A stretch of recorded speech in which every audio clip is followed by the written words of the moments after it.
ladies and gentlemen, is that the final document, which is going to be certified by the Registrar of Political Parties, is going to be in the public domain.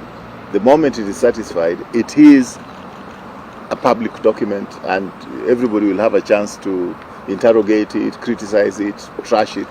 It's okay. But sometimes people spend time to argue about this T should be here, this comma should be there, and that's a detail that we can deal with. Whose phone is here? Yeah, okay, fine, thank you. I think I'll take 2 more questions and that's it, because we have to end. Yes, sir. That was my station. Okay.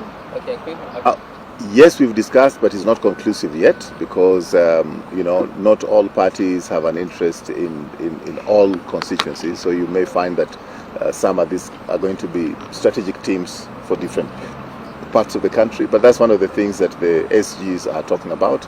We have established a mechanism now of meeting. We know when our next meeting is going to be. I will not tell you because I don't want you to come.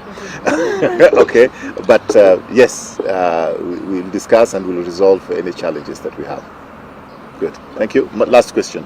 Nayoma Sampao from MTV. Please allow me to play the devil. Is Azimio One Kenya really a coalition of the willing? Well,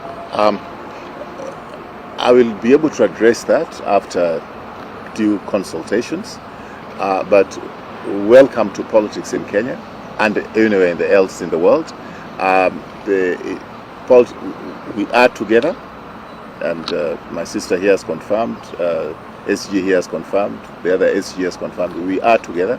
But that does not mean that we don't have competing interests sometimes, which it is friendship with it, and there's also certain areas where we'll have conflict. But that happens in every family. I mean, if you come from a family, I don't know if you agree with all your sisters, brothers, and parents on everything.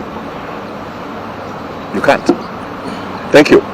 Thank you, gentlemen. We have to end here. Thanks.